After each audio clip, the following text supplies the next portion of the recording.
বাইদেউ আপোনাক প্ৰথমতে ফাৰ্ষ্ট নিউজ আছামলৈ স্বাগতম জনাইছো আৰু গোটেইটো ৰান্ধনী কৰ্মীসকলৰ মাননি বৃদ্ধিৰ কথাটো যোৱাকালি অসম চৰকাৰৰ কেবিনেট সিদ্ধান্তৰ জৰিয়তে আচলতে প্ৰকাশ কৰিছে 500 টকালৈ আপোনাৰ 500 টকা পুনৰ বৃদ্ধি কৰি আপোনালোকৰ 2000 টকা হ'ব এই গোটেই বিষয়টো কালি যেহেতু কেবিনেটৰ সিদ্ধান্ত আৰু আপোনালোক কিমান সুখী বা এই গোটেই বিষয়টোৰ সন্দৰ্ভত যেহেতু আপুনি গুৱাহাটীত নাই গতিকে আমি আপোনাৰ পৰা ফোনৰ জৰিয়তে আমি জানিবৰ কাৰণে বিচাৰিছো কি ক'ব বিচাৰিব হয় প্ৰথমতে আপোনাক ধন্যবাদ জনাইছো আপোনালোকৰ প্ৰকাশ লাইভ হলে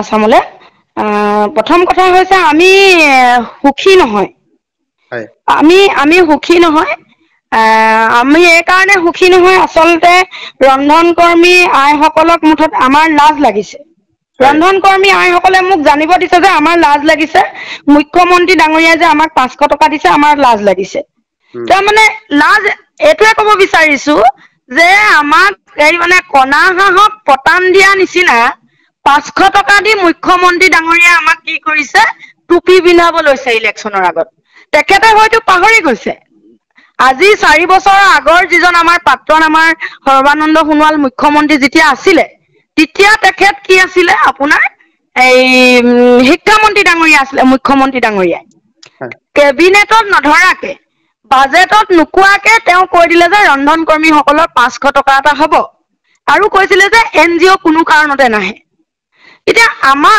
আমাৰ দাবী আছিলে 1500 টকাৰ পৰা 9600 টকা কৰা তো 1500 টকাইটো এখন ঘৰ নচলে আজি ইলেকশ্যনৰ আগে আগে তেওঁলোকে কি কৰিছে আমাক 500 টকা দি টুপি পিন্ধাইছে গতিকে আমাৰ যিটো স্থিতি আমাৰ স্পষ্ট কথা তেওঁ আমাক ভয় খুৱাইছে লখিমপুৰত গৈ হেদিনা আমাক কৈ দিলে যে এনজিওক জুনে জুনে খেদাইছে সেই সকল ৰন্ধন কৰ্মী মুখ কিখন চাই আমি তেওঁলোকৰ ঘৰে ঘৰে নটিচ পঠিয়াম তো আমাৰ স্পষ্ট কথা এজনী ৰান্ধনী খেদি দিব দুজনী ৰান্ধনী খেদি দিব 3000 ৰান্ধনী খেদি দিব যেতিয়া আমি 1 লাখ ৰন্ধন কৰ্মী এতিয়া ৰাজপথলৈ ওলাই আহিম তেতিয়া আমাক মুখ কিখন বন্ধ কৰিব পাৰিব কেতিয়াও নোৱাৰে কেলে আমাৰ লাজ লাগিছে আমি কৈ আছিলো আমাক আপোনাৰ 2022 চনৰ 25 মাৰ্চত যিটো অৰ্ডাৰ ওলাইছিলে শিক্ষামন্ত্ৰী ডাঙৰীয়াৰ লগত আমি কি কৰিছিলো আলোচনাত বহিছিলো তেতিয়া আমি এটা প্ৰস্তাৱ কৰিছিলো যে আমাৰ ৰন্ধন কৰ্মীসকলে মাত্ৰ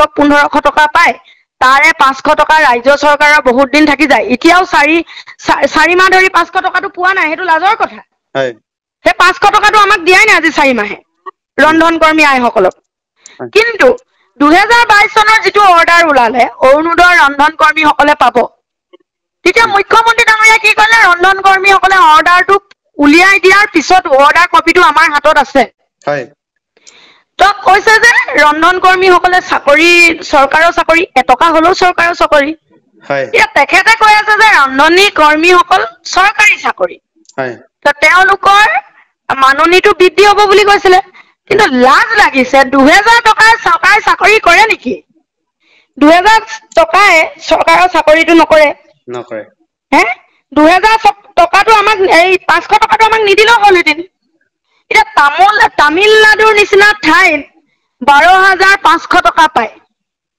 কেৰালা নিচিনা ঠাইত 12000 টকা পায় তেনেকে আপোনাৰ 14খন বাহিৰৰ ৰাজ্যত অৰুণাচললৈকে 14খনত আপোনাৰ বহুতখিনি পইচা পায় তাৰ আমি দিল্লীৰ এজন এমপি লক কৰি দিল্লীৰ এমপি জনে আমাক মই নাম নকওঁ এতিয়া তেখেতে আমাক গোটে লিষ্টখন দিছিলে সেই লিষ্টখন মই ৰাজহুৱা কৰিম গতিকে এটা কথাই লাজ লাগিছে আমি কোনো কাৰণতে সুখী নহয় আমাৰ যিটো স্থিতি আছিলে 7 জুলাই তাৰিখে আমাৰ আন্দোলন কৰা আমাৰ কুকুৰাজাৰত আন্দোলন হ'ব বুলি কৈছিল আমাৰ এতিয়া আন্দোলনৰ কাৰ্যসূচী আমি আন্দোলন কৰিম মুখ্যমন্ত্ৰীক বাৰে বাৰে কৈছো তেখেতক প্ৰথমে ধন্যবাদ জনাইছো 500 টকাটো দিয়াৰ কাৰণে এতিয়া সেই 500 টকা আমি উভতাই দিবলৈ যিটো 500 টকা আগে আমাক দি আছিল এতিয়া 4 মাহে যে আমাক দিয়া নাই আমি সেই 500 টকাটো এতিয়া উভতাই দিবলৈ আমি অতি সোনকালে কাৰ্যসূচী লৈ আছো প্ৰতিজনী ৰন্ধন কৰ্মী ওলাই আহিব বাকি সিটুত থকা ৰন্ধন কৰ্মী ওলাই আহিব দল সংগঠনৰ মানুহে ওলাই আহিব সবকে আহ্বান জনাইছো আপোনালোকৰ চেনেলৰ জৰিয়তে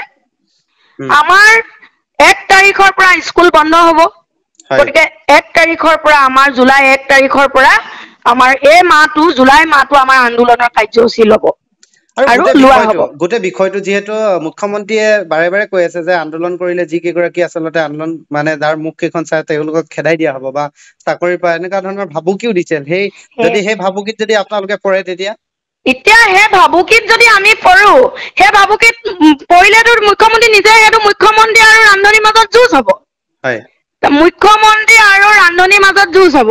বিটিআৰ ৰন্ধন কৰ্মীক স্পষ্টভাৱে কৈ দিছো, সেইটো ৰন্ধনী কৰ্মীৰ মাজত যুঁজ হ'ব। বিটিআৰ কমিটি যিখন আছে আমাৰ, তাত আমাৰ 20,000ৰো অধিক ৰন্ধন কৰ্মী আছে। আমাৰ 1 লাখ ৰন্ধন কৰ্মী মানে কি, আমাৰ 4 লাখ আমাৰ লগত ভোট আছে। গতিকে স্পষ্ট কথা, মুখ্যমন্ত্ৰীৰ লগত যুঁজ হ'ব। আৰু মুখ্যমন্ত্ৰী আমাৰ দেউতা। মুখ্যমন্ত্ৰীজন ভাবিছে যে মুখ্যমন্ত্ৰীয়ে চব কৰিব পাৰে। তেওঁৱে নিজৰ গৃহ বিভাগটো, যেতিয়া পুলিচৰ গোটেই মুখ্যমন্ত্ৰীয়ে চব নিজকে ভাবিছে যে মই চব কৰিব পাৰিম। কিন্তু মুখ্যমন্ত্ৰী আমাৰ দেউতাজনক আমিয়ে আসনখন দিছিলো। তেখেতলোকৰ জীয়েকক যদি ভয় খুৱাইছে, এতিয়া জীয়েকে বাধ্য হ'ব। তো আমি সেইকাৰণে আমি কাৰো ৰঙা চকু ভয় নকৰো। আমি বাৰে বাৰে কৈছো যে আমিও জয়মতীৰ গাৰ আমাৰ তেজ আছে, শিৱসাগৰৰ জীয়াৰী আৰু অসমৰ বোৱাৰী, অসমৰ জীয়াৰী। আমাৰ পেটত ভোক আছে আৰু আমাৰ পেটৰ ভোকৰ কাৰণে আমি যি টি কৰিব পাৰিম। আমাৰ লাজ নাই, পেটৰ ভোকৰ কাৰণে কেতিয়াও লাজ নাই। সেইটো স্পষ্ট কথা মুখ্যমন্ত্ৰীক কৈ দিয়া হৈছে। আমি NGO-টো সেইদিনা শিক্ষামন্ত্ৰীয়ে ক'লে যে NGO থাকিলেও ৰন্ধনীসকলৰ কাম নাযায়। আমি ভাবিছিলো, তাৰ পিছতো ভাবিছিলো, শিক্ষামন্ত্ৰী ডাঙৰীয়াক আমি বাৰে বাৰে সুধিছিলো, ছাৰ আমাৰ মাননীটো কিমান বৃদ্ধি কৰা হ'ব? শিক্ষামন্ত্ৰী মহোদয় বাৰে বাৰে কৈছিলে যে মইতো 4,000 পৰা 5,000 টকাৰ ভিতৰত লিখিছিলো। কিন্তু সেইমতে আমাৰ কামখিনি নহ'ল। আমি ভাবিছিলো আমাক মাত্ৰ 500 টকা বঢ়াইছে, কিমান লাজৰ কথা। আমাৰ নিজকে লাজ লাগিছে। আৰু বাহিৰৰ ৰাজ্যৰ নাৰীসকলক ইমান নৰেন্দ্ৰ মোদী কয় বেটি বাচাও, বেটি পঢ়াও, বেটিক সন্মান কৰে, ধৰতী মাক সন্মান কৰে, মা জননীক সন্মান কৰে। কিন্তু মাও কিন্তু দুৰ্গা ৰূপ ল'ব পাৰে। তেওঁলোকে যিটো পূজা কৰে, তেওঁলোকে সন্মান কৰে। আমি চব হ'ব পাৰো, আমি দুৰ্গাও হ'ব পাৰিম, এতিয়া কালিও হ'ব পাৰিম। কিন্তু আমাৰ এতিয়া ভয় নাই। প্ৰতিজনী ৰন্ধন কৰ্মী ওলাই আহিব, আপোনালোকে দেখিবলৈ পাব। আমাক 500 টকাটো নালাগে, স্পষ্ট কথা। মুখ্যমন্ত্ৰী আমাক 3,000 কৰি দিব লাগিব। আৰু যদি নিদিয়ে, আমি জুলাই 1 তাৰিখৰ পৰা আমি যি কাৰ্যসূচী হাতত ল'ম, সেইটো অসমৰ ৰাইজে দেখিব আৰু মুখ্যমন্ত্ৰী ডাঙৰীয়াই দেখিব।